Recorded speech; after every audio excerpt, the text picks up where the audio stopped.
Optical isomerism का lecture number 2 आज हम स्टार्ट कर रहे हैं।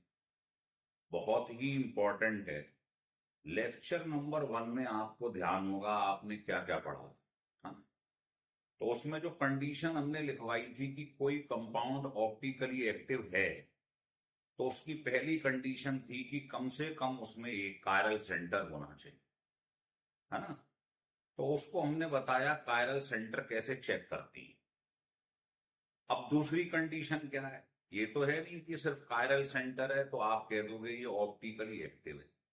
ये हमने बताया था कि अगर उसमें एक कायरल सेंटर है किसी में भी कंपाउंड में तो ये सर्टेनिटी है, वो निश्चित है कि वो ऑप्टिकल आइसोमर होगा, है ना। लेकिन अगर एक से ज्यादा कायरल सेंटर है तो ये सर्टेनिटी नहीं है कि उसमें वो ऑप्टिकली एक्टिव है। उसके लिए आपको कुछ कंडीशन और भी चेक करनी। तो सेकंड कंडीशन ये था, देखिए कि हम चेक करना आपको सिखाएंगे कि उसमें प्लेन ऑफ सिमेट्री नहीं होनी चाहिए, सेंटर ऑफ सिमेट्री नहीं होनी चाहिए। पहले इस दोनों पे बहस करेंगे। आज के हमारे ये 6 टॉपिक हैं, इस पर बनाया गया है लेक्चर नंबर 2। और ये हमारे यूट्यूब का आपको मालूम ही है, चैनल का नाम विद सर शॉर्टकट। इसमें जाके आपको सारी इंपॉर्टेंट वीडियो मिल जाएगी।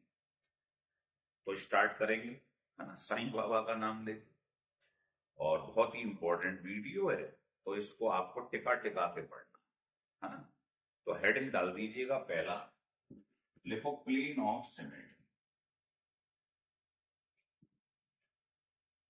पीओएस। बार बार प्लेन ऑफ सिमेट्री नहीं लिखेंगे, पीओएस लिखेंगे। प्लेन ऑफ सिमेट्री नहीं होनी चाहिए, ये ध्यान, मतलब मॉलिक्यूल डाइसिमेट्रिक होना चाहिए। कहने का मतलब उसकी जो मिरर इमेज बने वो उसके संग ओवरलैप नहीं करनी चाहिए, है ना। Non super imposable mirror image होनी चाहिए। वो मैं अभी बना के दिखा देता हूं। मॉलिक्यूल को कहीं से भी काट दो बीच में से, किसी भी एक्सिस से, प्लेन ऑफ सिमेट्री नहीं होनी चाहिए। मतलब चीज दोनों तरफ सेम नहीं आनी चाहिए। एक तरफ से भी अगर सेम आ गई तो आप समझ लेना वो मॉलिक्यूल जो है वो ऑप्टिकली एक्टिव नहीं हो। ऑप्टिकली एक्टिव के लिए प्लेन ऑफ सिमेट्री मतलब मॉलिक्यूल को कट करो कहीं से भी तो सेम नहीं आना चाहिए। तो प्लेन ऑफ सिमेट्री हम देख रहे हैं, है ना। जैसे मैं आपसे कहूं कोई छोटी सी चीज ले लेता हूं, ये सी ले लिया, इसको कट करो, ये बी ले लिया, इसको कट करो, तो आप देख रहे हो दोनों तरफ सेम आ रहा, सेम आ रहा। मतलब इसमें प्लेन ऑफ सिमेट्री आ रही है, प्लेन ऑफ सिमेट्री आ रही है। तो ये ऑप्टिकल आइसोमेरिज्म नहीं शो करेगा, ये ऑप्टिकली इनएक्टिव, ये ऑप्टिकली इनएक्टिव है। लेकिन जैसे ये अगर एग्जाम्पल ले लें, ये हमारे पास लैक्टिक एसिड, लैक्टिक एसिड को आप कहीं से भी काट के दें, यों काट दो, यों काट दो, कैसे भी, तो क्या दोनों मॉलिक्यूल जो दिखाई दे रहे हैं दोनों तरफ सेम आ रहे हैं? नहीं आ रहे हैं। यों काट दो तो क्या ये दो सेम है? नहीं। तो इसमें प्लेन ऑफ सिमेट्री नहीं। तो ये ऑप्टिकल आइसोमेरिज्म शो करे। तो ध्यान रख लो, ऑप्टिकल आइसोमेरिज्म वो शो करते हैं जिनमें प्लेन ऑफ सिमेट्री नहीं। तो बस ये आपको चेक करना है। और ये मैंने बता दिया था कि अगर किसी में एक कायरल सेंटर है, पिछले लेक्चर को नहीं खत्म किया था, अगर किसी में एक कायरल सेंटर है तो उसमें कुछ चेक करने की जरूरत नहीं है। देखो इसमें एक कायरल है, कायरल मतलब जिसपे चारों ग्रुप अलग अलग, इस पे आपको चेक करने की जरूरत नहीं है। आगे पीओएस सीओएस कुछ नहीं चेक करना, ये ध्यान रखना। अगर किसी में एक कायरल सेंटर है तो ये सर्टेन है, निश्चित है वो ऑप्टिकली एक्टिव कंपाउंड, मतलब वो लाइट को रोटेट करते हैं, प्लेन पोलराइज्ड लाइट। लेकिन अगर कायरल सेंटर एक से ज्यादा है तो फिर आपको plane of symmetry, centre of symmetry सब देखनी पड़ेगी, ये नहीं होनी चाहिए, है ना। ये तो आपको चेक करना आना चाहिए प्लेन ऑफ सिमेट्री। चलिए तो लिख लो इसे, ये लैक्टिक एसिड, जैसे मैं आपके पास ये लिखूं, सोच के देखिए, इसका नाम है टार्टरिक एसिड। अब कोई आपसे ये पूछ ले, ये टार्टरिक एसिड, इसमें कायरल सेंटर है? यस। चारों ग्रुप अलग अलग है, ये अलग, ये अलग, ये अलग, और इस पे ये सारा अलग। सिमिलरली ये भी कायरल है, दो दो कायरल है। अब दो कायरल है तो आपको चेक करना पड़ेगा कि इसमें प्लेन ऑफ सिमेट्री है कि नहीं। तो आप इसको काट दो बीच में से, तो देखो जो चीज यहां है वही चीज आ रही, नहीं आ रही, देखिए। तो प्लेन ऑफ सिमेट्री इसके अंदर है, तो ये ऑप्टिकल एक्टिव कंपाउंड नहीं है। समझ में आ रहा है आपको? It is not a optically active, ये ऑप्टिकली इनएक्टिव। तो प्लेन ऑफ सिमेट्री को चेक करने का तरीका बीच में से काट दो। अच्छा, इसी में अगर मैं एक कर दूं फेरबदल, मान लो ये ओ एच में इधर कर दूं, एच इधर कर दूं, मान लो। अब आप इसे काट दो, तो बताओ सिमेट्री आ रही है? नहीं आ रही। तो इसमें प्लेन ऑफ सिमेट्री नहीं है, टार्टरिक एसिड, लेकिन अब इसमें प्लेन ऑफ सिमेट्री नहीं और कायरल सेंटर है, तो ये ऑप्टिकली एक्टिव है। ये ध्यान रखो, प्लेन ऑफ सिमेट्री देखना सीख लो। अब ये ऑप्टिकली एक्टिव, क्योंकि बीच में से काटने पे सिमेट्री नहीं आ रही। तो सिमेट्री का मतलब जो यहां लिखा वो यहां है। तो समझ में आ गया प्लेन ऑफ सिमेट्री कैसे चेक करते हैं? ठीक है। अब मैं आपको 8-10 एग्जाम्पल दे रहा हूं, उससे हमारी मास्टरी हो जाएगी प्लेन ऑफ सिमेट्री। लिखिए,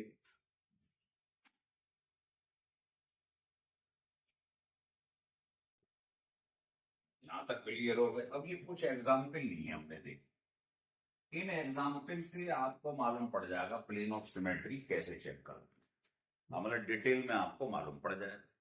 तो आप इन मॉलिक्यूल को काट काट के देख लीजिए किसी भी डायरेक्शन में, अगर सिमिलरिटी आ गई, प्लेन ऑफ सिमेट्री हो गई, तो वो ऑप्टिकली एक्टिव कंपाउंड नहीं है। चेक करें, ये साइक्लोहेक्सीन, कहीं से भी काट लीजिए, इसमें तो बहुत सारी सिमेट्री, यो काट दो सेम आ रहा, यो काट दो सेम आ रहा है, यो काट दो सेम आ रहा है। तो इसमें पीओएस है, बस हमें यही चेक करना है तो ऑप्टिकली इनएक्टिव। इसको चेक करिए, काट दीजिए, सिमेट्री आ रही है दोनों तरफ, तो इसमें पीओएस है।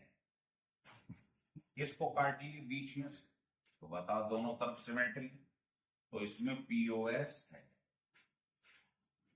इसको काटिए बीच में से, ऐसे काट, तो बताओ दोनों तरफ सेम आ रहा। देखो इसके इधर हुआ है एक पोजीशन पे, है ना, तो इसका मतलब इसमें सिमिलरिटी। इसको काट दी, कहीं से भी काट दी, जहां से आपको लग रहा है पीओएस है कि नहीं। तो आपने देखा जो यहां पर ऊपर वाला है सेक्शन वो नीचे वाला है, इसका मतलब इसमें पीओएस है। लेकिन इसको अगर आप काटती हो यो यो, लेकिन दोनों तरफ सेम ग्रुप है नहीं, तो इसमें प्लेन ऑफ सिमेट्री नहीं, है ना। प्लेन ऑफ सिमेट्री सिर्फ चेक करना बता रहे हैं। अगर प्लेन ऑफ सिमेट्री नहीं है तो ये ऑप्टिकल आइसोमेरिज्म शो कर सकता है, उसके लिए आपको कायरल देखना पड़ेगा। लेकिन अगर कोई पीओएस शो कर रहा है तो कायरल भी हो तो भी वो ऑप्टिकली एक्टिव नहीं है ना, क्योंकि मैंने आपको बताया पहला स्टेप है कायरल सेंटर चेक करना, जो पिछले लेक्चर में बताया है, जिसको हम असिमेट्रिकल कार्बन एटम भी कहते हैं। कायरल सेंटर का दूसरा नाम क्या है? Asymmetrical carbon atom. वो चेक करेंगे पहले कायरल सेंटर। अगर एक से ज्यादा कायरल हैं तो फिर हम उसमें प्लेन ऑफ सिमेट्री और सेंटर ऑफ सिमेट्री चेक करेंगे। प्लेन ऑफ सिमेट्री बहुत इंपॉर्टेंट है, सेंटर ऑफ सिमेट्री का इतना काम नहीं है, सिखा देंगे आप आज के लेक्चर में, लेकिन उसका इतना बड़ा रोल नहीं। तो अगर इसमें प्लेन ऑफ सिमेट्री है किसी में तो कायरल सेंटर होना बेकार है ना। तो ध्यान रखिए, एक से ज्यादा अगर कायरल हैं तो प्लेन ऑफ सिमेट्री नहीं होनी चाहिए। तो प्लेन ऑफ सिमेट्री चेक कर रहे हैं। अब मान लो आपने ये कोई कंपाउंड लिया, चलो ये बना लो, ये लो, और इस पर आपने मान लो ये ग्रुप लगा, बताओ सेम साइड में सेम ग्रुप आ रहा है किसी की साइड में, इसको कहते हैं सिस फॉर्म। अगर आप सिस फॉर्म दे इसको आप कट कर दो ऐसे, तो बताओ सेम ग्रुप आ रहा है दोनों पर, ये भी ऊपर है ये भी ऊपर है, तो इसमें प्लेन ऑफ सिमेट्री है। ये ऑप्टिकल आइसोमेरिज्म शो नहीं करेगा। Cis form generally optical isomerism show नहीं करती। क्यों? क्योंकि उसमें सेम साइड में सेम ग्रुप होता है तो प्लेन ऑफ सिमेट्री आ जाती है। लेकिन अगर मैं इसी की ट्रांसफॉर्म बना मान लो, है ना, इसी में ले लेता हूं, यहां ले लीजिए कि मान लीजिए इसी में मैंने इसकी ट्रांसफॉर्म ले ली, ये अपोजिट डायरेक्शन। अब आप इसको कट करके देखिए तो देखें इसमें ऊपर OH H है, इसमें जो ऊपर OH था इसमें नीचे। अपोजिट साइड में सेम ग्रुप होते हैं तो हमने पढ़ा है ट्रांसफॉर्म, तो इसमें काटने पे सिमेट्री नहीं आ रही, इसमें ये ऊपर है इसमें नीचे, तो प्लेन ऑफ सिमेट्री नहीं। तो optical isomerism transform generally show करते हैं, सिस फॉर्म नहीं करते, क्योंकि उनमें प्लेन ऑफ सिमेट्री होती। समझ में आ गया? इतने एग्जाम्पल आपके लिए बहुत लिख ली।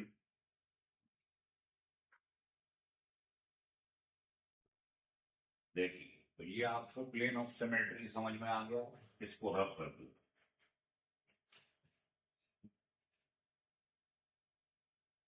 अब आपको सिखाने जा रहे हैं सेंटर ऑफ सिमेट्री, हेडिंग लगा दीजिए सेंटर ऑफ सिमेट्री COS। इसमें क्या करना है आपको ढंग से समझ, जैसे कोई एग्जाम्पल ले लिया मैंने, मान इससे ज्यादा नहीं समझ में आया ये एग्जाम, और इसमें कोई ट्रांसफॉर्म ले ली, अभी अभी ली थी आप ध्यान, ऐसे ले लिया आपने ट्रांसफॉर्म, चलो इधर ले डायगोनल पोजीशन, ये ली। अब आपको कुछ नहीं करना, आप सेंटर में खड़े हो जाओ। सेंटर से आपको दोनों अपोजिट डायरेक्शन में जाना। ये देखो जा रहा हूं, इधर गए और इधर गए, तो अगर सेंटर से इक्वल डायरेक्शन में, ये सॉरी अपोजिट डायरेक्शन में जाना, इक्वल डिस्टेंस, अपोजिट डायरेक्शन में जाइए, क्या हो, लेकिन क्या होना चाहिए, सेम डिस्टेंस होना चाहिए।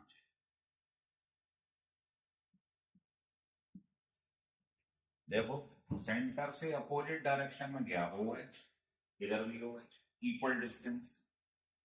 तो अगर ये ग्रुप सेम दिखाई दे जाए अपोजिट डायरेक्शन में, इक्वल डिस्टेंस, ऐसे इधर आ जाए, इसमें आपने क्या देखा साहब, ये देखा और ये देखा, अपोजिट डायरेक्शन में देखा आपने सेम ग्रुप है और इक्वल डिस्टेंस, तो इसको बोलते हैं, लिख लीजिए COS, सेंटर ऑफ सिमेट्री।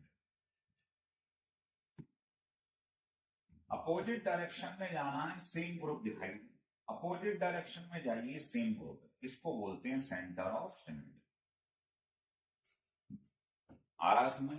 ये नहीं होना चाहिए, अगर ये होगा तो समझ लेना इसका मतलब वो, समझ में आ गई बात, ऑप्टिकल आइसोमेरिज्म शो नहीं करे। तो अब आप देख रहे हो इसमें सेंटर ऑफ सिमेट्री तो है, लेकिन अगर मैं इसी में प्लेन ऑफ सिमेट्री आपसे बोल दूं है, तो अगर आप इसे कट कर दो ऐसे करके, इसमें ऊपर OH आ रहा है इसमें नीचे आ रहा है, तो इसमें प्लेन ऑफ सिमेट्री नहीं, सेंटर ऑफ सिमेट्री।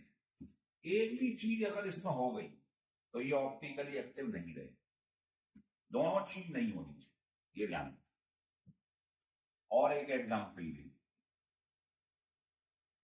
मान लो इसी में मैंने ये ली,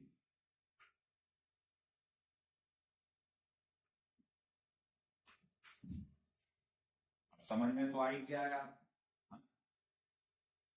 ये लिख लो, कोई आपसे पूछे इसमें बताओ सेंटर ऑफ सिमेट्री, तो बिल्कुल कोई चीज, सेंटर में खड़े हो जाओ, अपोजिट डायरेक्शन में चलो लेकिन सेम डिस्टेंस, ये देखो ये अपोजिट डायरेक्शन, इक्वल डिस्टेंस पर चले तो सेम ग्रुप दिखाई दे रहा।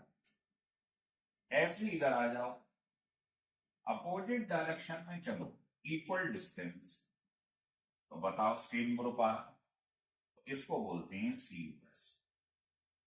लेकिन इसको भी बीच में से काटोगे ना तो ऊपर सी एस के लिए, इसमें नीचे सी एस के लिए। इसका मतलब इसमें प्लेन ऑफ सिमेट्री नहीं, सेंटर ऑफ सिमेट्री है ना। और देखें, एक एल्कीन का भी एग्जाम्पल दिखा देते हैं। मान लो ये लिखो, ऐसे लिखो, आपको मालूम है ये ट्रांसफॉर्म है ना, डबल बॉन्ड है, मतलब ज्योमेट्रिकल आइसोमेरिज्म में कार्बन देखो। तो ये बताओ जब सिमिलर ग्रुप डायगोनल पे आ जाती है तो इसको ट्रांसफॉर्म के। अब ट्रांसफॉर्म में चेक करो सेंटर ऑफ सिमेट्री है कि, तो बीच में खड़े हो जाओ, यहां खड़े हो, इक्वल डिस्टेंस चलो अपोजिट डायरेक्शन में, तो सेम आ रहे हैं सी से। इक्वल डायरेक्शन चलो अपोजिट डायरेक्शन में, ऐसे ये और ये, तो इधर भी ओ एच है, इधर भी, इधर चलो इक्वल डिस्टेंस, इधर और इधर भी एच है, इधर भी एच। तो सेंटर ऑफ सिमेट्री में ध्यान रख लो, सिंपल सी बात है, डायगोनल पोजीशन पे सेम ग्रुप चेक कर लो, तो मैक्सिमम प्रोबेबिलिटी है ट्रांसफॉर्म वाले जो होते हैं जनरली वही सेंटर ऑफ सिमेट्री शो करते हैं। तो आपको दिख गया भाई, अपोजिट डायरेक्शन कहीं भी चलो सेम चीज आ रही है, इसका मतलब इसमें सेंटर ऑफ सिमेट्री, ये है सेंटर ऑफ सिमेट्री। लेकिन अगर बीच में से काट दूं तो आप जानते हैं इसके अंदर प्लेन ऑफ सिमेट्री हो रहा है। तो आपको सेंटर ऑफ सिमेट्री क्लियर हो गया, बस ये कंडीशन ध्यान रखना, और प्लेन ऑफ सिमेट्री हो गया, ठीक है। अब आप हेडिंग लिखिए, इनेंशियोमर्स,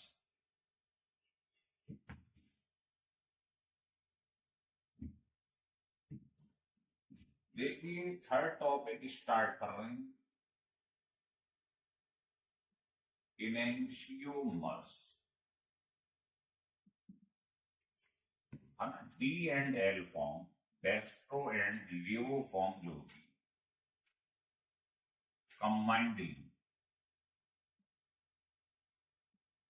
इसको बोलते हैं इनेंशियोमर्स, है ना। डेस्ट्रो और लेवो फॉर्म जो बनेगी उसको कलेक्टिवली दोनों को एक साथ पेयर जो होता है वो इनेंशियोमेरिक पेयर कहलाता है। लिख लो इसे,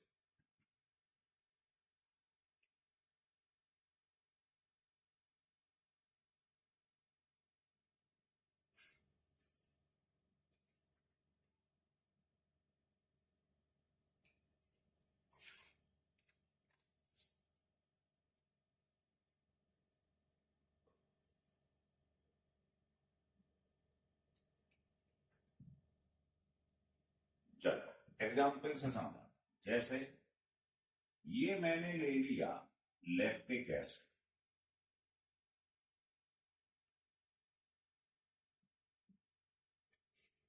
सामने इसके मिरर रख दी, तो बताइए मिरर इमेज कैसी बनेगी, ये चीज इधर आ जाएगी, ये चीज इधर आ जाएगी, बस।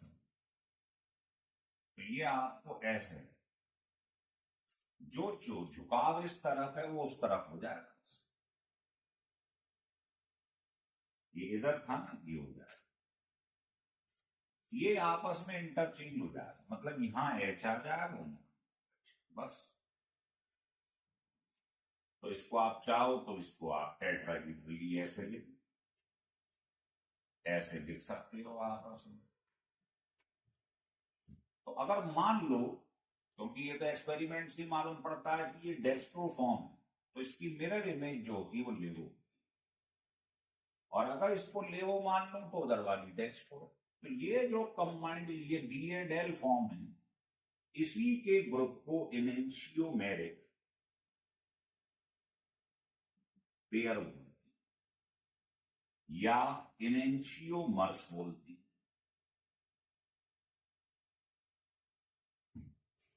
अब ढंग से देखो, ये इसके ऊपर अगर मैं रख दूं, ऐसे करके रख दूं, तो क्या मिरर इमेज जो है कौन साइड कर रही, ओवरलैप कर रही है, नहीं कर रही है ना। तो आप जानते हो जिनकी मिरर इमेज कॉन्सेंट नहीं करें वही इनेंशियोमर्स कहलाती है। तो यहां लिख लो प्रॉपर्टी। क्या प्रॉपर्टी होती किसकी? Of enantiomers.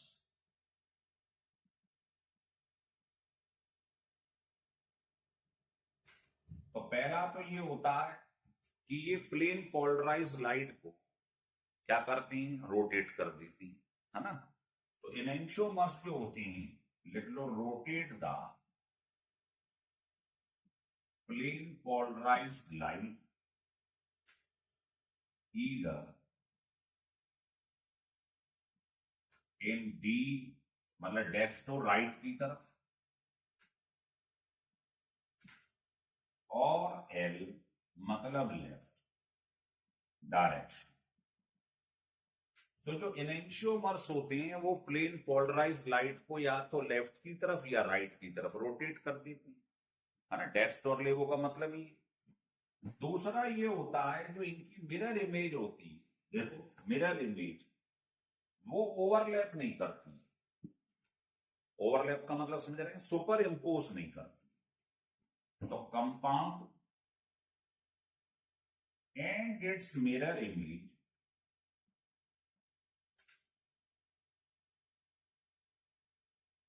should be non superimposable। Non super impossible, possible नहीं, इम्पॉसिबल। इम्पॉसिबल सुपर इम्पॉसिबल का मतलब होता है ओवरलैप करना, मतलब ओवरलैप नहीं करनी चाहिए, है ना। जैसे मैं आपसे कहूं कि भाई ये आपके पास हाथ है, ये भी हाथ है, ये देखो ओवरलैप कर गया, है ना। थंब के ऊपर थंब आ रहा, इसके ऊपर ये आ रहा सीन, इसे ओवरलैप कहते हैं। ये नहीं करना चाहिए, नॉन सुपर इम्पोजिबल, है ना। तो ये मिरर इमेज जो बनेगी, जो भी कंपाउंड होगा इसकी मिरर इमेज बनेगी, ये कभी भी इसके संग ओवरलैप नहीं करनी चाहिए। ये कहलाते हैं इनेंशियोमर्स। तीसरा आप देखोगे इनकी फिजिकल और केमिकल प्रॉपर्टी है, तो दोनों सेम मॉलिक्यूलर फार्मूला। तो फिजिकल एंड केमिकल प्रॉपर्टी क्या होगा? Remain same. दोनों जो डीएल है, इनेंशियोमेरिक पेयर्स हैं, इनकी फिजिकल और केमिकल प्रॉपर्टी सेम होती है। केमिकल प्रॉपर्टी कभी कभी डिफर करती है, करती कब है स्पेशल केस आपको बताऊंगा, है ना। नहीं तो जनरली आपको ये चीज सेम मिलेगी। तो ये ध्यान रख लो, इनेंशियोमर्स जो होते हैं उसकी ये तीन प्रॉपर्टीज। तो समझ में आ गया इनेंशियोमर्स क्या होती है ना। इनेंशियोमर जो होता है वो डेस्टो और लेवो, इसको कलेक्टिवली इनेंशियोमर्स या इनेंशियोमेरिक पेयर्स कहते हैं। और इसकी प्रॉपर्टी कि जो भी कंपाउंड है मिरर इमेज, वो उस पर नॉन सुपर इम्पोजिबल हो, ओवरलैप ना हो, कॉन्साइड ना हो। तो आप देखोगे ये जो है इनको कंबाइंडली इनेंशियोमेरिक पेयर्स या एक और नाम है ऑप्टिकल एंटीपोड्स भी के, एंटीपोड्स भी के, या एक और नाम इसको इनेंशियोमोर्फस भी के, है ना। तो कई सारे नाम लिख सकते हैं। तो क्लियर हो गया बेटे आपको इनेंशियोमर्स। आज का हमारा तीसरा टॉपिक। अब आप लिखो मीजोफॉर्म, हेडिंग डाल।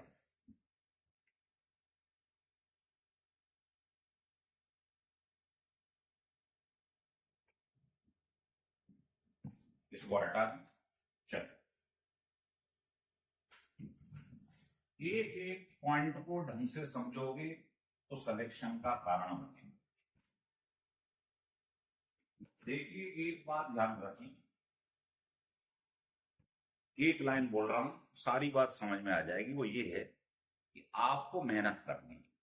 अगर आप सोचो पता नहीं सिलेक्शन हो नहीं हो, भाई ये तो सब प्रभु के हाथ है। आपको अपना कर्म करना है ना। वो एक शेर है, सुना होगा आपने कि दो बातों में कहूंगा। एक तो ये कि बेटे जनरली आप देखना जितने भी टॉपर मिलेंगे आप, वो शांत रहते है ना। जैसे फिजिक्स में आपने पढ़ा बर्नौली थ्योरम में कि डीप वाटर रन्स क्वाइट, गहरा पानी जो होता है वो शांत, और नदी का पानी हलचल करता है ना। इसलिए ये बातें ध्यान रखें कि बेटे कभी भी, क्योंकि देखो ईश्वर ने हमको क्या करा, 10 जूल एनर्जी दे दी सबको, जाओ बेटा खर्च करो। अब आपने उल्टे सीधे कामों में, बोलने में, एक दूसरे से बात करने में, है ना, फालतू की बात करने में समय खर्च कर दिए, उससे कोई लाभ नहीं है। ये ध्यान रख लो, आप जितना शांत रहोगे आपके अंदर गहराई आती जाएगी, सिंसियरिटी आती जाएगी। वो होता है मेन सिलेक्शन का कारण। शांत रहिए, अपना बिल्कुल जो शेड्यूल बनाया है उसका पालन करेंगे। ऐसा नहीं शेड्यूल तो बना लिया महीने भर का, 10-10 घंटे का, एक दिन उसका पालन किया, जिस दिन बनाया उस दिन आपके अंदर एनर्जी भरपूर थी, लेकिन फिर वो धीरे धीरे खत्म होती गई। इसे शेड्यूल नहीं कहते। शेड्यूल का मतलब ये होता है कि आपने सोच लिया कि मुझे दिन में इतने घंटे पढ़ना, उस समय मोबाइल साइड में पटक दो, है ना, और अपना जो एक टारगेट है कि आज मुझे इतना खत्म करना है, उसको टाइम बाउंड मत, है ना, उस कमरे से वहां से घड़ी हटा दो। क्योंकि अगर घड़ी रही तो आप समझ लो कभी पढ़ नहीं सकते हो आप। अब टारगेट लेके चलो, हो सकता है वो काम 1 घंटे में हो जाए, हो सकता है वो 3 घंटे में ना हो, बगल में मोबाइल रख लोगे तो वो 5-5 घंटे में नहीं हो। तो डाइवर्शन ऑफ माइंड नहीं होना चाहिए, है ना, ये ध्यान रखें। तो हेडिंग डाल देंगे, लेकिन तो मैं आपको किसी दिन मोटिवेशनल वीडियो बनाऊंगा अपना, 2 बना चुका हूं, उसको आप देख सकते हैं। तो उसमें कुछ बातें ऐसी बताऊंगा, अभी तो हम पढ़ रहे हैं ना, तो इसमें समय खराब नहीं करें। तो देखिए चौथा टॉपिक आज का है हमारा कि मीजोफॉर्म क्या होता है, फिर इसके बाद रेसमिक बताएंगे। तो मीजो में क्या होता है, एक एग्जाम्पल ले लेते हैं। जैसे मान लो आपने ये एग्जाम्पल ली, ऐसे बना लो आप, कोई भी एग्जाम्पल लगा लो, ए और बी मान लो, वो तो समझाना है। अब आप ऐसा करो, पहले इसमें कायरल चेक करो, कायरल है, चारों ग्रुप अलग अलग हैं, यस। तो आप देखो ये आपके पास 2 कायरल सेंटर, 2 कायरल सेंटर है। मैंने कहा था एक से ज्यादा कायरल हो तो वो ऑप्टिकली एक्टिव कब होगा, जब उसमें पीओएस और सीओएस नहीं होनी चाहिए, सिमेट्री नहीं होनी चाहिए, है ना। बीच में से कहीं से काट दो, सिमेट्री नहीं आनी चाहिए। तो आप ये बताओ, इसको अगर मैं यूं काट दूं तो सिमेट्री आ रही नहीं आती। इसका मतलब इसमें प्लेन ऑफ सिमेट्री है, मतलब ये कायरल है, लाइट को रोटेट करेगा, लेकिन इसकी वजह से आप देख रहे हो ये ऑप्टिकली एक्टिव नहीं, इनएक्टिव। ऐसे कंपाउंड्स जो होते हैं इनको मीजो कंपाउंड के, मतलब जिसमें कायरल हो लेकिन प्लेन ऑफ सिमेट्री की वजह से वो ऑप्टिकली इनएक्टिव हो जाए, मतलब एक कंडीशन को फॉलो कर रहा है और नहीं कर रहा है। जैसे मान लो ये मैं आपके पास एक कंपाउंड, ये लीजिए, ठीक है। अब आप मुझे बताओ क्या ये मीजो है। तो मीजो की पहली कंडीशन क्या है, कायरल होना चाहिए, ये ध्यान रखना। पहली कंडीशन क्या है मीजो, लिख लो। पहले हम चेक करेंगे कि कंपाउंड कंटेन क्या होना चाहिए इसके अंदर, है ना, ग्रेटर देन 1 कायरल सेंटर, एक से ज्यादा होना चाहिए। एक में तो चेक ही नहीं करना पड़ता भाई, जिसमें एक कायरल होता वो तो सर्टेनिटी है, ऑप्टिकल आइसोमर है, वो एक्टिव है। तो अगर उसके अंदर एक से ज्यादा कायरल सेंटर हो, पहली कंडीशन, और दूसरा उसमें प्लेन ऑफ सिमेट्री होनी चाहिए। जब होगी तो आप समझ गए मीजोफॉर्म कैसी हो जाएगी। तीसरा आप समझ गए ऑप्टिकली इनएक्टिव हो जाएगी, क्योंकि एक्टिव के लिए प्लेन ऑफ सिमेट्री नहीं होनी चाहिए। अब आप चेक करो, इसमें कहीं पे कायरल सेंटर है एक से ज्यादा? है ही नहीं भाई, सबके ऊपर ये सेम लगा हुआ। तो बताइए कहीं पे कोई कार्बन कायरल है? चारों ग्रुप अलग अलग है? नहीं। तो पहली कंडीशन कोई फॉलो नहीं कर रहा है, तो ये मीजो है ही नहीं। मीजो के लिए कायरल एक से ज्यादा होने चाहिए और प्लेन ऑफ सिमेट्री होनी चाहिए। ये कंडीशन दो जो फॉलो करता है ना, इसकी वजह से ये ऑप्टिकली इनएक्टिव हो जाता है, इसे मीजो फॉर्म कहते हैं। फिर देखिए, मैंने आपसे पूछा ये लिखो, ऐसे समझेगा, ये लिखा है बी आर, ये लिखा है बी, ये क्वेश्चन जेई में भी पूछा है, ये लिखा हुआ है, अभी बताऊंगा मैं। बताइए क्या ये मीजो है? तो इसमें ये कायरल है, ये कायरल है, चारों ग्रुप अलग, और बीच में से काटने पे क्या आ रहा है? प्लेन ऑफ सिमेट्री सेम आ रहा है। हो गई दोनों condition follow, more than one chiral है और प्लेन ऑफ सिमेट्री, तो ये मीजो है ना, इसको कहते हैं मीजो। अच्छा, अगर मैं इसी में पूछ लूं आपसे, यही क्वेश्चन है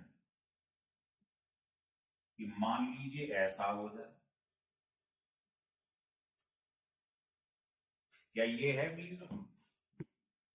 बताइए, कायरल सेंटर एक से ज्यादा, लेकिन बीच में से काटने की सिमेट्री आ रही है? नहीं आ रही। देखो इधर बी आ रहा है, इधर है, तो प्लेन ऑफ सिमेट्री इसमें नहीं है और कायरल भी नहीं, तो ये ऑप्टिकली एक्टिव हो जाए, मतलब मीजो फॉर्म नहीं है, ये डी या एल फॉर्म है ना, इसकी मिरर इमेज ओवरलैप नहीं करेगी, ये इनेंशियोमर्स बनाए। समझ में आ गई इनेंशियोमर्स में और मीजो फॉर्म में क्या डिफरेंस? इनेंशियोमर कहते हैं combinedly D and L form, वो ऑप्टिकली एक्टिव होती है, मीजो फॉर्म ऑप्टिकली इनएक्टिव होती है। उसकी दो कंडीशन बस देख लो, कर रहा है फॉलो नहीं कर रहा। अब इसमें एक से ज्यादा कायरल है, यस, प्लेन ऑफ सिमेट्री है, नहीं, बीच में से काटने पे सिमेट्री नहीं आ रही, तो समझ लो ये मीजो नहीं है। मीजो के लिए ये दो कंडीशन फॉलो करना चाहिए। तो क्लियर हो गया, ये मीजो फॉर्म है, ये नहीं।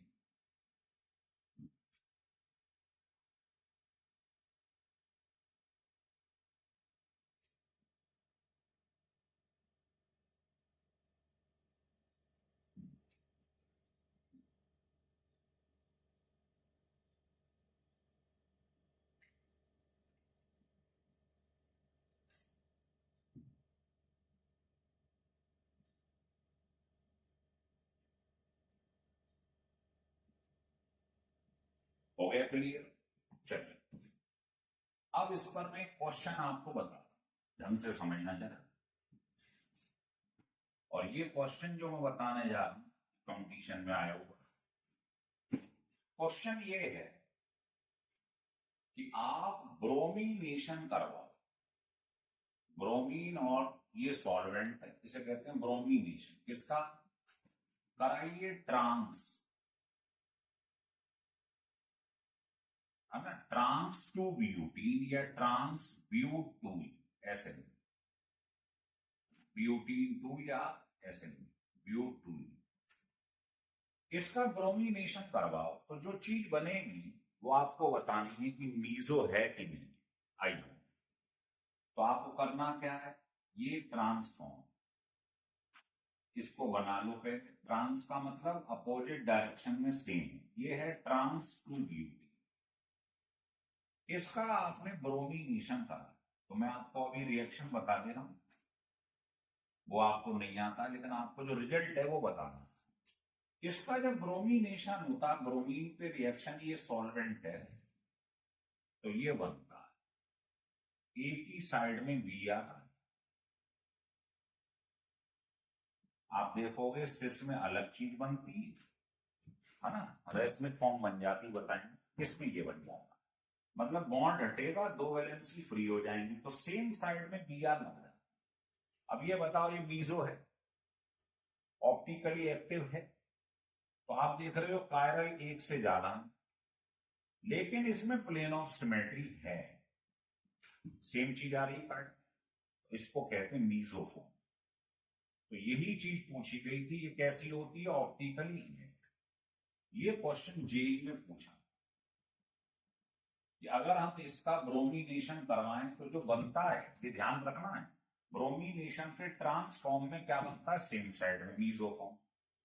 और रेसमिक में पढ़ोगे तो उस, सॉरी रेसमिक कह रहा हूं, आप जब वो पढ़ोगे सिस फॉर्म, ट्रांस की जगह सिस, तो आप पढ़ोगे उसमें बी आर अपोजिट डायरेक्शन में लग जाता है। अपोजिट डायरेक्शन में लग जाएगा तो आप जानते हो प्लेन ऑफ सिमेट्री नहीं रह जाएगा, तो वो इनेंशियोमेरिक पेयर बनाएगा डी एंड एल। तो वो बात की बात है, अभी तो हमें ये क्वेश्चन सॉल्व करना। चलिए, दूसरा क्वेश्चन जो है वो ये था, सेकंड क्वेश्चन, कि हमारे पास ये लिखा है ब्यूटेन 2,3 डाइऑल, ये भी क्वेश्चन पूछा। ये कह रहा बताओ इसमें कितने optically active compound, number of optically active, और कितने इनएक्टिव, ये बताओ, इन दोनों का नंबर बताओ। तो वैसे तो भी मैं आपको ऑप्टिकल आइसोमर्स के रेडीमेड फार्मूले बताऊंगा, within a second answer आ जाए, लेकिन यहां बना के इसलिए दिखा रहे हैं क्योंकि हमने एनेंशियोमर्स और मीसोफॉर्म की चर्चा करी है, तो उसको हम समझ रहे हैं डिटेल। देखिए, तो ब्यूटेन 2,3 डाइऑल लिखा है, तो क्या करेंगे हम, सबसे पहले से लिख दें, ब्यूटेन मतलब 4 कार्बन, 2,3 डाइऑल ऐसे है ना, इसके संग एक बॉन्ड है, 3 एच और लगा, ये लिख लिया। अब आप बताइए इसको मैं ऐसे लिख सकता हूं, यस, क्या मैं इसको ऐसे लिख सकता हूं, भाई इस बात की भी प्रोबेबिलिटी है, ऐसे लिख। तो ये बताओ अगर मैं ऐसे काट दूं बीच में से, एक तो इसमें 2 कायरल है, मोर देन 1, और काटने पे सिमेट्री भी आ रही, प्लेन ऑफ सिमेट्री, तो ये दोनों कंडीशन फुलफिल हो गई, इसका मतलब ये मीसोफॉर्म। और मीसोफॉर्म की जो इमेज देखोगे वो सेम बनती है, आइडेंटिकल होगी, है ना, अलग तो बनेगी नहीं, सेम चीज बनेगी। भाई ये दोनों OH मिरर के सामने उधर आ जाएंगे, दोनों एच इधर आ जाएंगे, सेम चीज। तो ये जो मीसोफॉर्म की मिरर इमेज हो आइडेंटिकल, मतलब ऐसा मत करना इसकी मिरर इमेज को कहो एक और बन गया इस, तो मीसो होती है ऑप्टिकली इनेक्टिव, जानते हो आप। तो एक तो आंसर हो गया, एक तो ऑप्टिकली इनेक्टिव फॉर्म है जिसका नाम मीसो। इसको देखें, किसी OH को रोटेट कर दिया, अब ये बताओ इसमें 2 कायरल तो हैं, लेकिन बीच में से काटने पे बताओ सिमेट्री आ रही है, नहीं आ रही, तो प्लेन ऑफ सिमेट्री नहीं है, और कायरल सेंटर 2, तो ये किसकी कंडीशन होती है कि कायरल हो और प्लेन ऑफ सिमेट्री भी नहीं, ये ऑप्टिकल, आपको मालूम ही एक्टिव होते हैं कंपाउंड।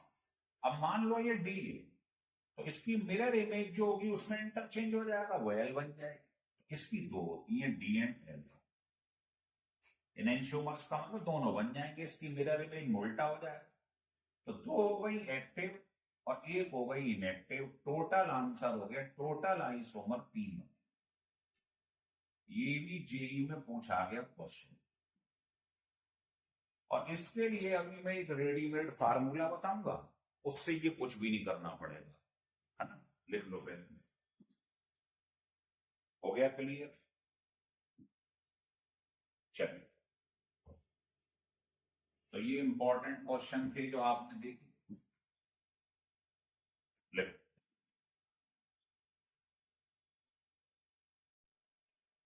देखिए 5th टॉपिक, तो अभी तक हमने जो पढ़े हैं टॉपिक आपको मालूम ही है, पहला पढ़ा है प्लेन ऑफ सिमेट्री, दूसरा पढ़ा है सेंटर ऑफ सिमेट्री, तीसरा पढ़ा हमने इनेंशियोमेरिक पेयर या इनेंशियोमर्स, चौथा पढ़ा हमने मीसोफॉर्म,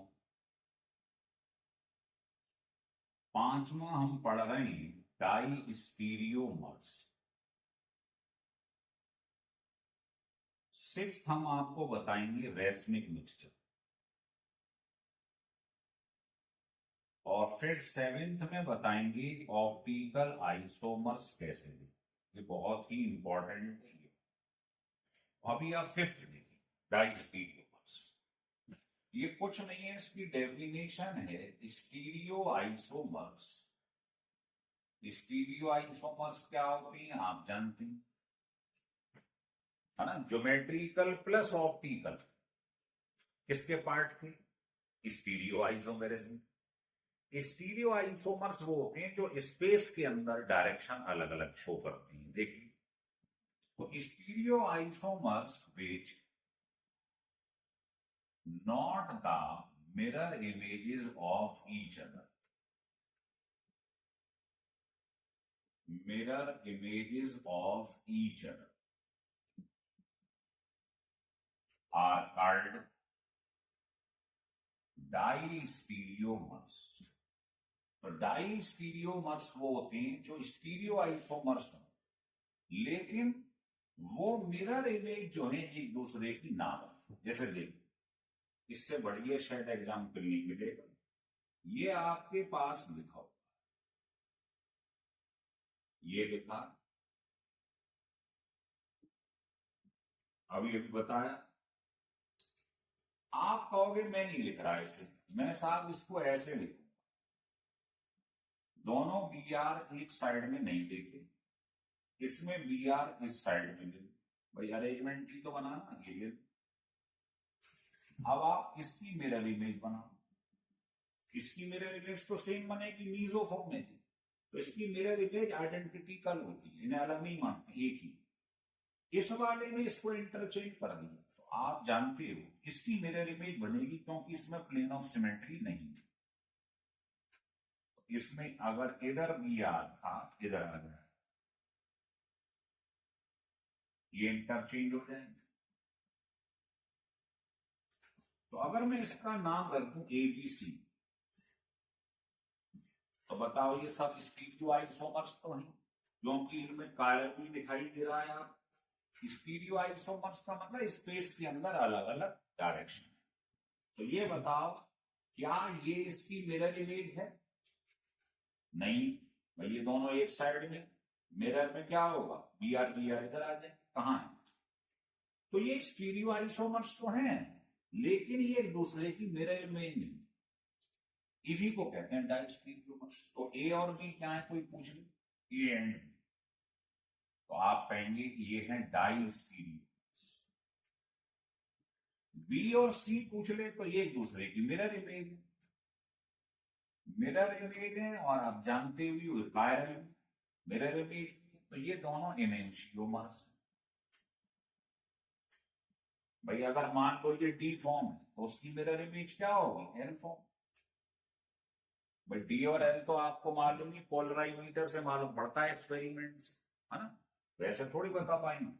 अब कोई पूछे ए और सी क्या है, तो क्या ये मिरर इमेज है? लेकिन आप देखो मॉलिक्यूलर फार्मूला सेम होना चाहिए। मॉलिक्यूलर फार्मूला सेम हो, स्टीरियो आइसोमर्स हो। अब आइसोमर है तो मॉलिक्यूलर फार्मूला तो सेम होगा ही होगा, है ना? अब बताओ ए और सी क्या मिरर इमेज है? नहीं। तो ए और सी देखोगे यहां पर, तो वो भी आपस में डाइस्टीरियोमर्स।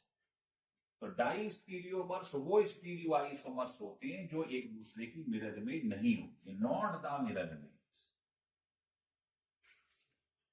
समझ में आ रहा? लिख लो।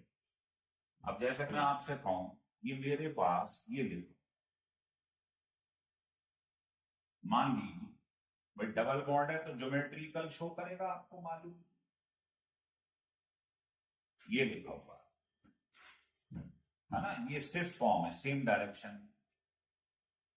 अब आपको मालूम है सिस और ट्रांस मतलब ज्योमेट्रिकल है, और ज्योमेट्रिकल और ऑप्टिकल क्या होते हैं सोचिए, stereo isomers. Stereo isomers merism की तो पार्ट है ज्योमेट्रिकल ऑप्टिकल। तो अब आप इसकी मिरर इमेज देख लीजिएगा, है ना?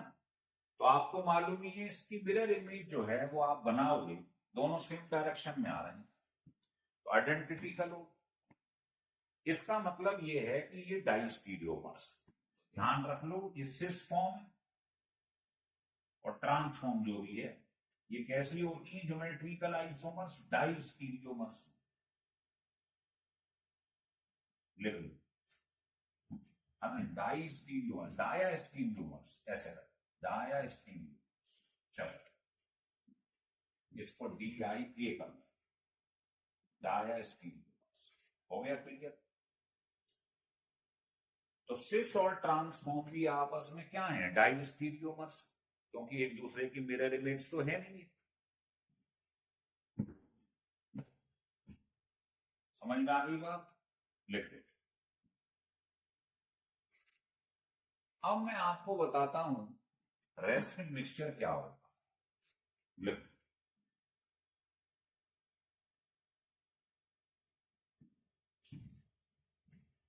देखिए रेसिन मिक्सचर में क्या होता है,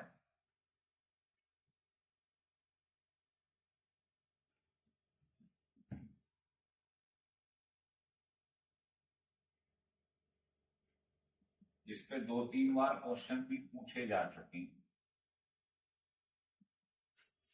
आप क्या करो, इक्विमोलर अमाउंट ले, इक्विमोलर अमाउंट मतलब बराबर बराबर 50%। ये क्वेश्चन पूछा गया था रुड़की में, जो आजकल IIT में मर्ज हो गया है। 50% डेक्स्ट्रो फॉर्म ले लो और 50% लेवो फॉर्म ले लो।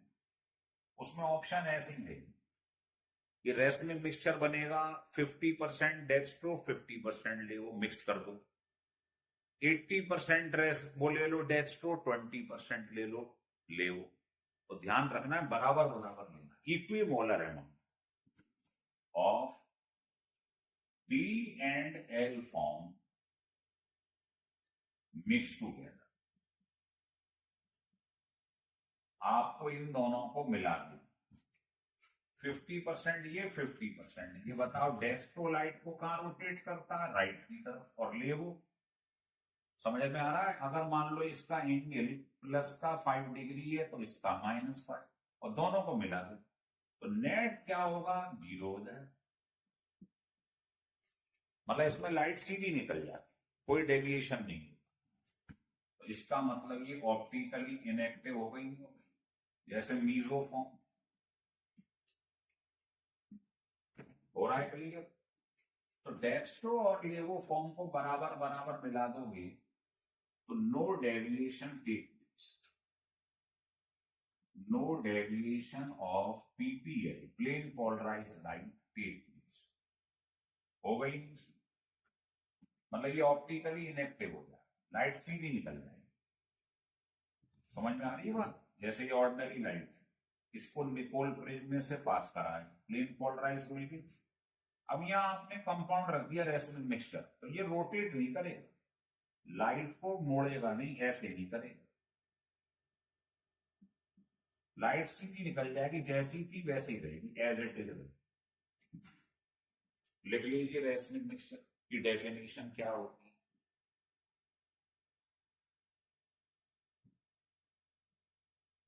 आ रहा है यहां तक समझ? तो ये मेन पॉइंट है, इसको ध्यान रखना। हो गया क्लियर रेसिन मिक्सचर? चलिए अब रेसमिक के बाद अब हम इसमें ये भी रेसमिक के अंदर समझ सकते हैं कि हमने D और L फॉर्म को इक्विमोलर अमाउंट में मिलाया, बराबर बराबर मिलाया। हम चाहें तो इसको अलग भी कर सकते हैं। तो लिखो racemic mixture can be resolve into D and L form. जबकि जो आप मीजो फॉर्म पढ़ रहे थे थोड़ी देर पहले, मीजो फॉर्म, उसको आप D और L फॉर्म में चेंज नहीं कर सकते हैं, अलग अलग नहीं कर सकते हैं, क्योंकि उसमें इंटरनल कंपनसेशन होता है। जो वाइब्रेशंस होते हैं, समझ रहे हैं, वो इंटरनली होती हैं, है ना? अभी बताता हूं कैसे। इसमें आप रिजॉल्व कर सकते हैं इसको by applying suitable method, suitable method जैसे एक लिख देता हूं, है ना? ये होता है बायोकेमिकल मेथड या एंजाइम सेपरेशन मेथड। ये हमारे कोर्स में नहीं है लेकिन लिख दिए मैंने। इन मेथड्स को लगा के आप D और L फॉर्म को अलग अलग कर सकते हैं। होता क्या है, जैसे रेसमिक मिक्सचर है, उसमें तो डी और एल फॉर्म बराबर बराबर है, तो उसमें से क्या करो, कोई एंजाइम पास करा तो वो क्या करेगा, डी वाली जो फॉर्म है उसको खा जाएगा, तो केवल एल मिल गई, अलग हो गई ना एल। तो ऐसा करता, एक फॉर्म को एब्जॉर्व कर लेता है रेसमिक में से, एक बची रह जाती, हो गई सेपरेट दोनों। तो ये होते हैं मेथड्स के नाम है, बस ये याद रखना। तो एक पॉइंट तो ये है रेसमिक मिक्सचर होता क्या है। दूसरा पॉइंट ये था कि रेसमिक फॉर्म को हम अलग अलग कर सकते हैं। तीसरा, इसमें क्या होता है, इसमें एक्सटर्नल कंपनसेशन होता,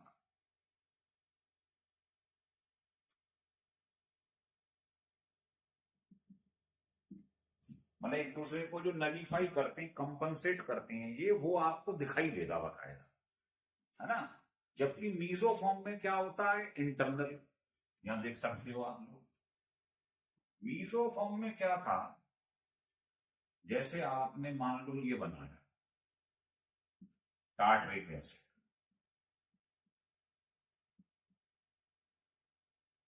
इसमें क्या होता है आप देखोगे, इसका जो अपर हाफ है ये वाला, मान लो ये ऐसे रोटेट कर रहा है एक्स से ओएच, तो जो लोअर हाफ है एक्स से ओएच, तो बताओ ये क्लॉकवाइज है ये एंटी क्लॉकवाइज है, एक दूसरे को क्या कर देंगे, कैंसिल, तो ये ऑप्टिकली इनेक्टिव हो जाए। कौन है ये, मीजोफॉर्म, क्योंकि इसमें प्लेन ऑफ सिमेट्री है, बताई थी मैंने, कायरल सेंटर एक से जा रहा है और प्लेन ऑफ सिमेट्री भी है, मीजोफॉर्म है।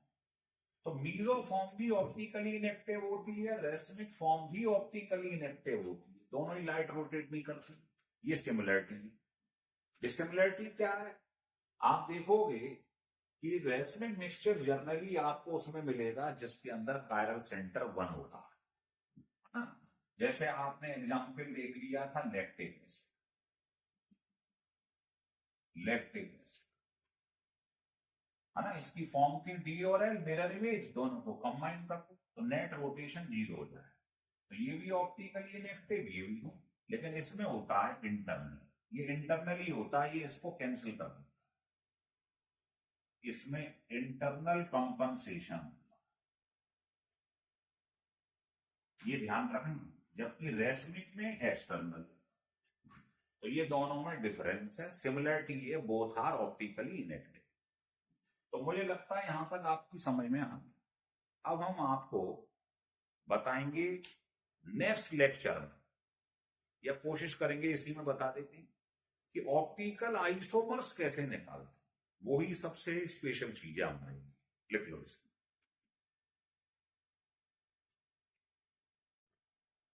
अब हम पढ़ने जा रहे हैं बेटे, कैसे ऑप्टिकल आइसोमर कैलकुलेट करते हैं। ये बहुत ही इंपॉर्टेंट वीडियो, तो इसकी आपको शॉर्टकट की बताएंगे, इससे आप with in a second answer बता देंगे कैसे ऑप्टिकल आइसोमर निकाले जाते हैं। तो इसके लिए जैसे ज्योमेट्रिकल आइसोमेरिज्म में ज्योमेट्रिकल आइसोमर्स कैसे निकाले जाते हैं, तो आपको शॉर्टकट की बताई थी, ध्यान आ रहा, फार्मूले बताए थे आप ज्योमेट्रिकल आइसोमर निकालने के, अपने पिछले लेक्चर में वीडियो देख सकते हो आप, मालूम ये यूट्यूब में ये चैनल लिखो और उसमें लिख लो ज्योमेट्रिकल आइसोमेरिज्म, है ना, तो उसमें आपको मालूम पड़ जाएगा, मैंने एक ही वीडियो में सब डाल दिया है ना, उसमें 1 2 3 ऐसा कुछ नहीं। ज्योमेट्रिकल आइसोमेरिज्म लिखोगे तो उसमें आपको मालूम पड़ जाएगा कि how to calculate geometrical isomer in a given compound. ऐसे ही आज हम आपको ऑप्टिकल आइसोमर निकालना बता रहे हैं, तो हेडिंग डाल दो कैलकुलेशन ऑफ ऑप्टिकल आइसोमर। देखो इसके 3 केस हैं, जैसे ज्योमेट्रिकल के भी 3 केस। पहला ये है कि अगर मॉलिक्यूल कैसा होना चाहिए, ये होना चाहिए अनसिमेट्रिकल, मतलब इसे बीच में से काटो तो सिमेट्री नहीं आनी चाहिए। तो लिख लो इफ मॉलिक्यूल, इफ लगा लो, कैसा हो, unsymmetric,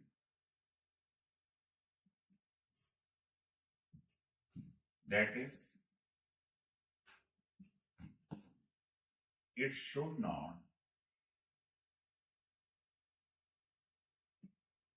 divided into 2 equal half,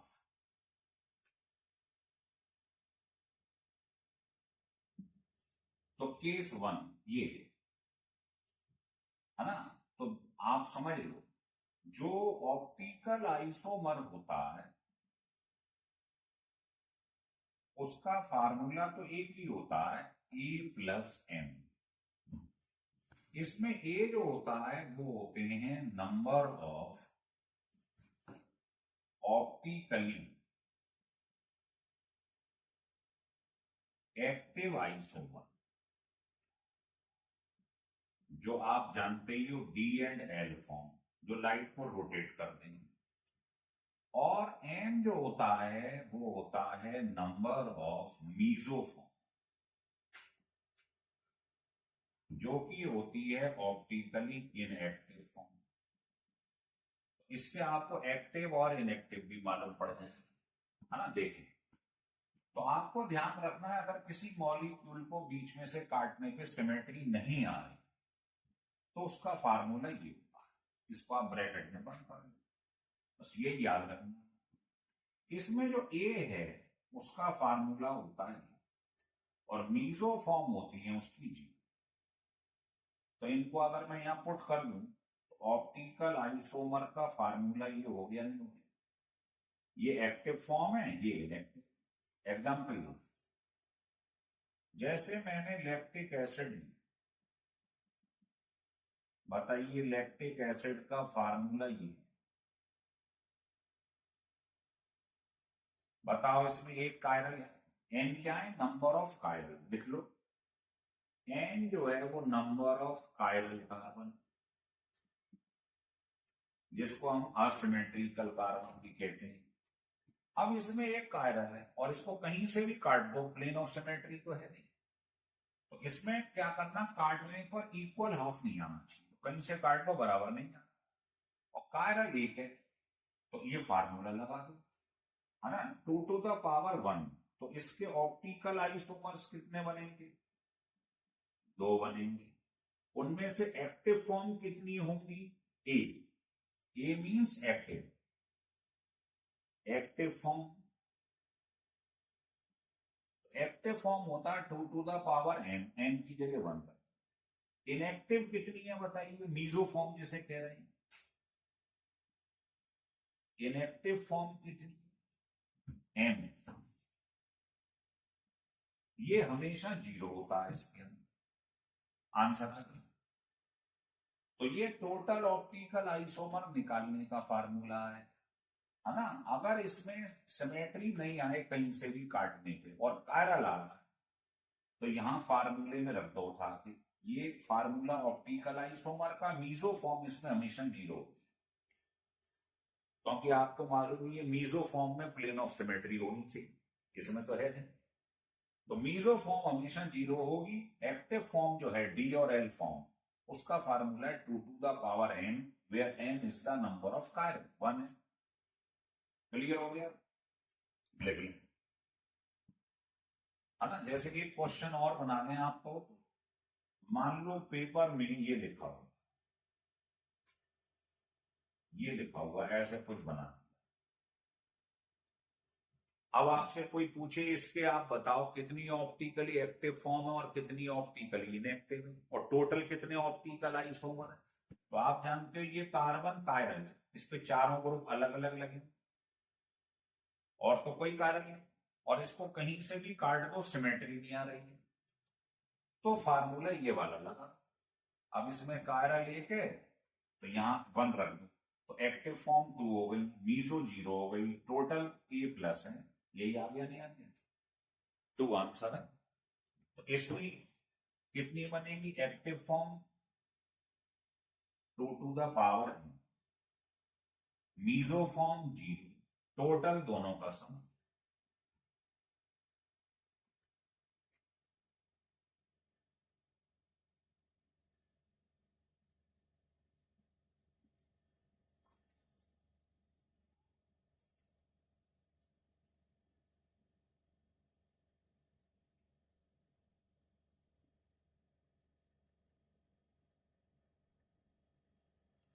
हो गया क्लियर। देखिए सेकंड पार्ट में हम क्या पढ़ेंगे कि मॉलिक्यूल मान लीजिए सिमेट्रिकल, बिल्कुल वैसे ही जैसे ज्योमेट्रिकल। तो सेकंड में क्या देखेंगे, इफ मॉलिक्यूल कैसा हो, symmetry, that is it can be cut equally. समझ में आ रहा? आप इसको बीच में से काट दो, दोनों तरफ सिमेट्री आए, तो इसके दो केस हैं। पहला, अगर इसमें n कायरल कार्बन जो है वो इवन हो, इवन हो, देखो तो फार्मूला बस ध्यान रखना है, और टोटल ऑप्टिकल आइसोमर फार्मूला भी बताया था मैंने, बस ये ध्यान रखना, ए का फार्मूला ये होता है और एम का फार्मूला ये होता है। पिछले वाले में ए 2n था, एम 0 था। ऑप्टिकल आइसोमर निकालने का फार्मूला ये है, जिसमें से एक्टिव फॉर्म जो है ए वो ये होती है और मीजो फॉर्म इनएक्टिव ये होती है। एग्जाम्पल के बिना समझ में नहीं आए। जैसे मान लो मैंने ये दे, ये लिखा हुआ है टार्टरे टेस्ट, अब पेपर में किसी ने कहा बताओ इसमें कितनी टोटल आइसोमर बनेंगे, ऑप्टिकल आइसोमर बताओ, उसमें से बताओ कितनी एक्टिव है, इनएक्टिव कितनी। ये फार्मूला लगा, एक्टिव ये है, इनएक्टिव। तो बताओ इसमें कायरल कितनी है, 2, और क्या बीच में से काटने पर प्लेन ऑफ सिमेट्री आ रही है? देखो कह रहा है it can be cut equally, plane of symmetry, बल्कि बीच में से काटने पर इक्वली कट करना चाहिए। मतलब जो चीज यहां लिखी हो वो ही यहां लिखी, प्लेन ऑफ सिमेट्री नहीं देखनी, इक्वली कट करना चाहिए। बीच में से काटने पे दोनों तरफ सेम ग्रुप नजर आ, वो आ रहे हैं इसके अंदर, है ना? तो इसे लगा। तो बताओ कायरल कितने हैं, 2। तो टोटल आइसोमर 3 बन गए ऑप्टिकल। इसमें से ए कितने, एक्टिव फॉर्म कितनी, ये वाली, इनएक्टिव कितनी है, ये वाली। तो ये 2 है, इनएक्टिव 1 है, टोटल बस 1 मिनट में आंसर। तो टार्टरिक एसिड के 3 आइसोमर बनेंगे, जिसमें से 2 एक्टिव होंगे, 1 इनएक्टिव हो। इनएक्टिव वाले को मीजो बोलते हैं। क्लियर हो गया? चलिए, अगर मान लो यहां पर इसी में नेक्स्ट ये ऑड हो, मतलब बीच में से कट करने पर सेम ग्रुप तो नजर आए, इक्वली कट कर जाए, लेकिन एन जो है वो ऑड हो जाए, लेकिन तब क्या करेंगे? तब यही फार्मूला आपको ऐसे लिखना, लिख लो। तो इसमें टोटल ऑप्टिकल आइसोमर का फार्मूला तो यही होता है, बस ए और एन ध्यान रखना है। इसमें ए जो होता है वो ये है ना, ये, और एम जो होता है वो ये होता है, यही वाली चीज। अब आप इन दोनों को ऐड कर दीजिए, टोटल ऑप्टिकल आइसोमर्स, ये कट जाएगा, ये रहता है। तो ध्यान रखें, अगर कायरल उसके अंदर ऑड है, 1 है, 3 है, 5 है, और इक्वली कट कर रहा है, तो आप ये फार्मूले लगाएं। ये ध्यान रखने हैं बस। एन क्या है, कायरल सेंटर। लेकिन अब मैं आपको कुछ एग्जाम्पल दे रहा हूं जहां से आपको ये तीनों एकदम क्लियर हो जाए। लेकिन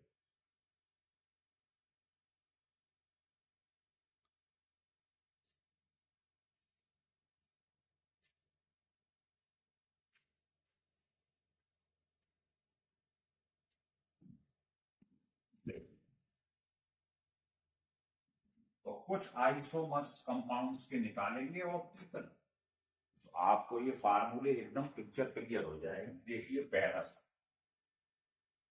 ये मेरे पास लिखा है CH3, CHOH hold twice, COOH, है है ना। दूसरा सवाल मेरे पास लिखा है CH2OH, CHOH, CH2।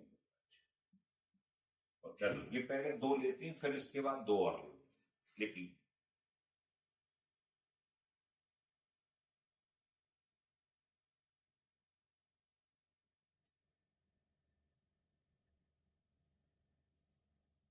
लिख लिया।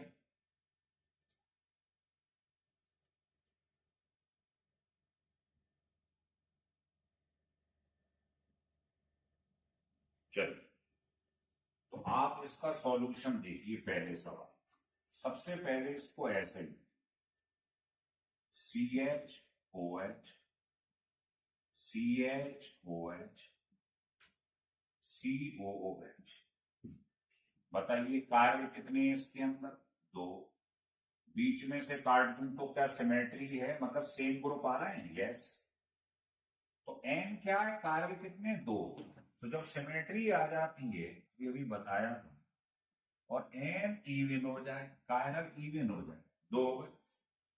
तो बताइए ए क्या होता था, याद है? एम कितना होता था, मीसोफॉर्म। और टोटल आइसोमर, ऑप्टिकल आइसोमर कितने थे? दोनों का सम। बस खत्म।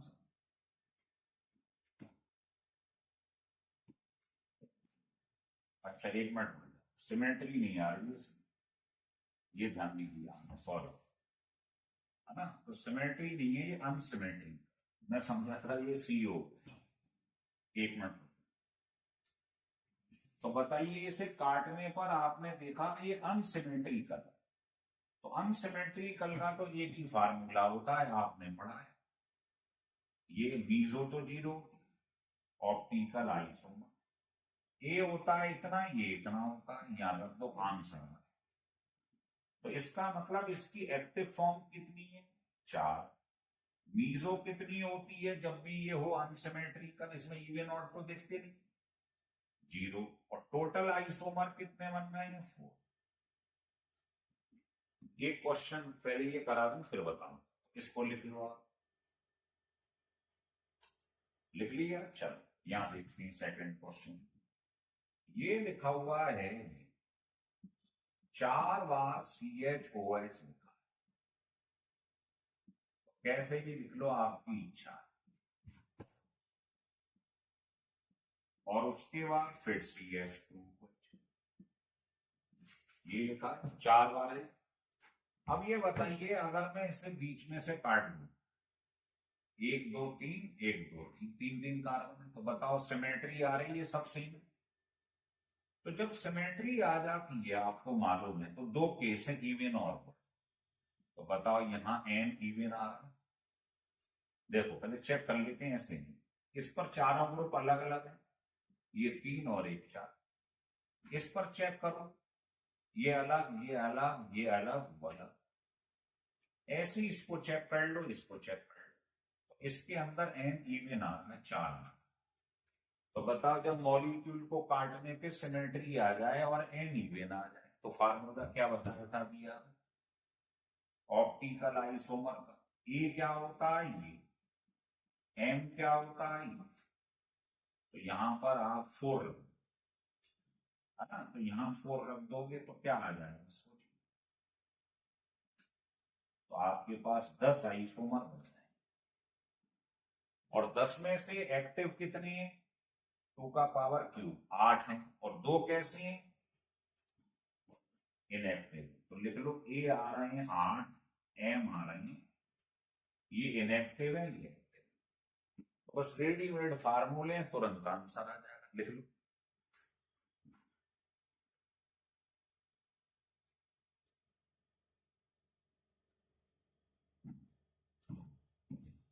मान लो एक एग्जाम्पल मैंने और ली, ये है ग्लूकोज। तो ग्लूकोज का फार्मूला क्या होता है? CHO, CHOH, CHOH, CHOH, ऐसे लिखिए। और CH2OH, ये ग्लूकोज। अब आप देखो इसमें टोटल 6 कार्बन है, बीच में से कट कर बताओ सेम आ रहा है? नहीं आ रहा। ऊपर CHO है, नीचे CH2H, तो ये अनसिमेट्रिकल। अनसिमेट्रिकल का एक ही फार्मूला होता है ऑप्टिकल आइसोमर निकालने का, याद होगा। मीजो तो 0 होती है इसमें। अब बताओ ये कायरल है, चेक कर लो, तो इसमें 4 कायरल है। आंसर है इसके 16 आइसोमर बनेंगे। वो कैसे होंगे? एक्टिव। मीजो इनएक्टिव क्या होंगी? 0। 1 मिनट में आंसर आ जाए। और देख तो रेडिएटेड फार्मूले लगाना सीख। मान लो पेपर में फ्रुक्टोज आ गया, है ना, फ्रुक्टोज लिख ली। अब उसका फार्मूला ये होता, बीटा कीटो ग्रुप होता।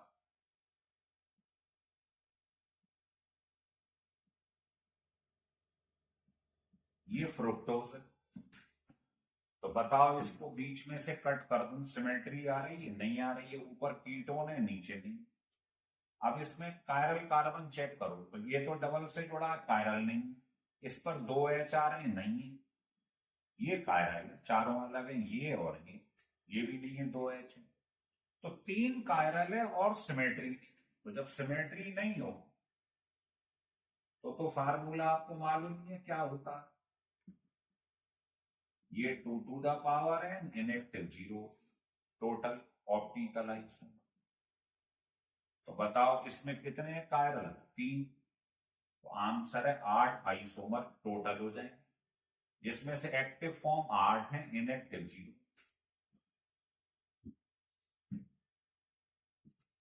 समझ में आ रहा है? नहीं आ रहा? लिख लो, और भी बताएंगे, घबराओ मत।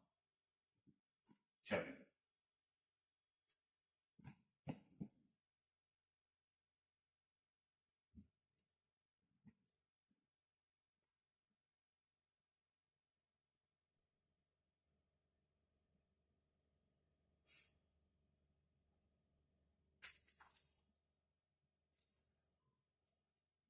Next question.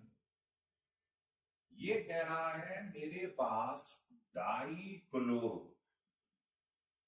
प्रोपेन, इसमें बताओ टोटल आइसोमर कितने, और बताओ ऑप्टिकल आइसोमर कितने। ये दोनों बताने, टोटल भी बताने, ऑप्टिकल। तो डाई क्लोरो प्रोपेन कैसे बनाओगे? प्रोपेन मतलब 3 कार्बन, 3 कार्बन, 3 कार्बन। अब बताओ 2 क्लोरो लगे, तो ये भी हो सकता है दोनों क्लोरो एक पे लग जाए, ये भी हो सकता है बीच में लग जाए, भाई इधर लगे या इधर लगे, बात नहीं थी। और ये भी हो सकता है कि एक यहां लग जाए, एक यहां लग जाए, और ये भी हो सकता है यों लग जाए। तो समझ में आ रही है बात? इनको आप बैलेंस कर लो। इसके संग एक बॉन्ड है, 3 H और लगा, इसके संग 2 है, 2 लगा, इसके संग 3 बॉन्ड है, ठीक है। ऐसे ही इसको कर, इसको भी ऐसे ही बैलेंस कर लो, एक बॉन्ड है, 3 H, ऐसे सबको आप सेटिस्फाई करा दो। इसके संग 2 बॉन्ड है, 2 H, इसके संग 2 है, ऐसा बना दो। अब इसमें पहले ढूंढो भाई ऑप्टिकल के लिए कायरल होना चाहिए, इसमें कायरल है? नहीं है, 2 सेम। कायरल की बात कर रहा हूं, ऑप्टिकल कायरल चाहिए, इसमें है? नहीं है, 2 सेम है, कायरल नहीं। इसको भी ये आ गया, ये अलग है, ये अलग है, ये अलग है, ये अलग है, इसमें एक कायरल। इसको देखना बेकार है, 2 सेम। तो इसमें कायरल कार्बन एक है, और जब कायरल एक होता है आपको मालूम है भाई काटने पे सिमेट्री नहीं आ रही, तो ऑप्टिकल आइसोमर्स का फार्मूला ये होता है, ये ए होती है, ये एम होती है, और इसमें एक कायरल याद रखो, तो इसके 2 ऑप्टिकल आइसोमर बनेंगे, डेक्स्ट्रोइड लिखो, दोनों एक्टिव फॉर्म होते हैं। इसकी ऑप्टिकल नहीं बनेगी, इसकी नहीं बनेगी। इसकी देखो, देखो इस वाले पे दो सेम नहीं, इस पे भी दो सेम है नहीं, इस पे दो सेम है नहीं। आ रहा है समझ? तो आपने देखा ऑप्टिकल कितने बने, दो बने। अच्छा अगर मैं पूछूं टोटल कितने बने, ऑप्टिकल और चैन सब मिला के, तो एक दो तीन, और दो इसके बन रहे हैं डेक्सटोलेव, तो अलग अलग है ना दोनों, तो टोटल 5 आइसोमर बने। इसके दो बनेंगे डेक्सटोलेव, इन सबका एक एक एज इट इज बनेगा, क्योंकि इनका ऑप्टिकल तो बनेगा। दो एक एक 5 आइसोमर। आ रहा है समझ? लिख लीजिए।